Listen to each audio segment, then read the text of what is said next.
Oke, baik, bismillahirrahmanirrahim. Kita akan lanjutkan untuk yang perhitungan gejala pusat untuk data bergolong. Tadi kita sudah berbicara tentang masalah video sebelumnya, itu tentang perhitungan mean, median, dan modus untuk data tunggal. Sekarang kita akan berbicara tentang data bergolong.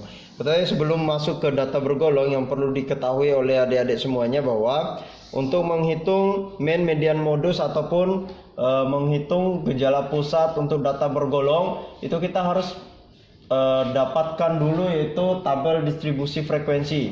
Jadi ini adalah tabel distribusi frekuensi yang sudah saudara-saudara hitung sebelumnya. Salah satu contohnya ya, ini merupakan tabel distribusi frekuensi yang dianggap bahwa sudah terbentuk dari data-data yang data-data acak yang sebelumnya. Jadi yang sudah mengerjakan tugas kemarin itu tahu bagaimana cara membuat tabel ini, di mana yang pertama ada nomor kelas, kemudian interval kelas, kemudian ada frekuensi kelasnya. Menggunakan contoh ini kita akan menggunakan yang tabel distribusi frekuensi yang ada 8 kelasnya. Di sini ada interval, nilai atau batas kelas bawah, kelas pertama itu 21, batas kelas atasnya adalah 31, sehingga nilai tertingginya itu 108. Oke, untuk menghitung mean-nya, untuk rumus mean-nya, apa itu mean? Mean itu adalah nilai rata-rata. Jadi mean atau nilai rata-ratanya itu rumusnya yaitu sigma Fi kalikan Xi dibagikan dengan sigma Fi. Untuk penjelasan rumusnya itu ada di materi yang sudah saya bagikan, yaitu di slide nomor 28 kalau nggak salah, di mana apa itu sigma Fi? Sigma Fi itu adalah jumlah. Jadi berbicara masalah sigma itu adalah penjumlahannya. Sigma Fi artinya itu jumlah daripada frekuensi. Fi ini adalah frekuensi, Xi ini adalah nilai tengah. Jadi Xi adalah nilai tengah. Nilai tengah dari apa? Nilai tengah dari kelas interval ini. Nanti kita coba penjelasannya. Dibagikan dengan sigma Fi atau jumlah dari sigma Fi. Untuk menghitung nilai mean-nya ini, saudara-saudara atau rekan-rekan mahasiswa harus membuat yang namanya tabel modifikasi atau tabel pembantu. Jadi ini salah satu contoh tabel distribusi frekuensinya. Jadi tabel ini akan kita rubah. Jadi nomor kelasnya, karena nomor kelas itu yang penting kita tahu ada berapa jumlah kelasnya, kita akan rubah tabel ini menjadi tabel modifikasi, di mana yang pertama itu kita masukkan kelas interval yang di sini tadi.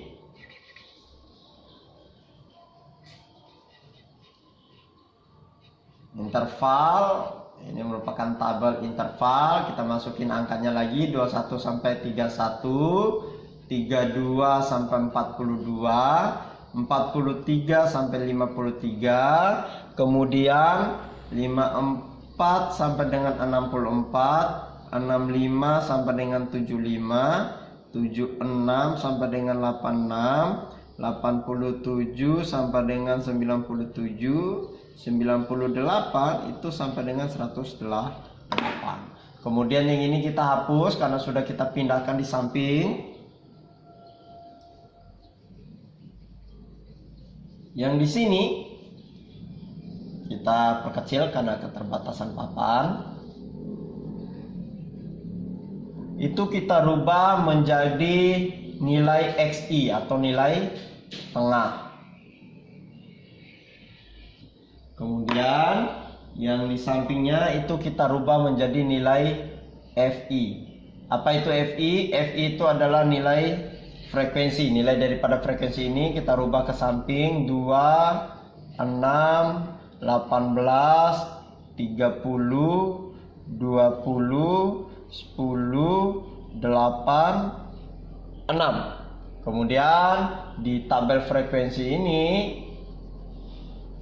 kita akan rubah menjadi tabel Fi kalikan Xi, akan menggantikan yang ini nantinya. Jadi ini adalah 4 kolom daripada tabel modifikasi atau tabel penolong. Jadi tabel penolong. Jadi kita harus isi dulu. Kita belum mengetahui berapa nilai tengahnya, berapa nilai Fi kalikan Xi. Kita fokus dulu ke nilai Xi. Xi sesuai dengan pengertiannya tadi yaitu nilai tengah. Bagaimana mencari nilai tengah? Gampang. Nilai tengah itu bisa saudara-saudara 21 sampai 31 itu berapa nilai tengahnya? Tinggal cara gampangnya yaitu untuk kelas pertama berapa nilai daripada kelas 1, kelas 2, kelas 3, 4, 5, 6, 7, 8. Berapa nilai tengah daripada kelas 1? Tinggal nilai tengah daripada kelas 1 yaitu batas bawah 21 ditambahkan dengan batas atas 31 dibagi 2. 21 tambah 31 itu hasilnya yaitu 52 dibagi 2. Jadi 52 dibagi 2 itu hasilnya yaitu 26. Sehingga diperolehlah nilai tengahnya yaitu 26. Begitu cara perhitungannya. Sama di kelas 2, berapa nilai tengah daripada kelas 2?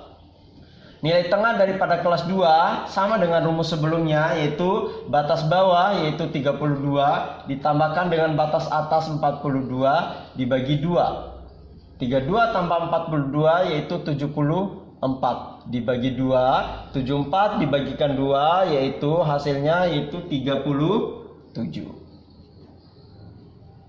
Demikian seterusnya 43 tambah 53 dibagi 2, 54 tambah 64 bagi 2. Kalau dihitung semuanya di slide nomor 30, di slide nomor 30 di file yang saya bagikan itu sudah tertera hasilnya itu 37, di sini 48, 59, kemudian 70, 81, 95, 100. Demikian untuk mencari nilai tengah.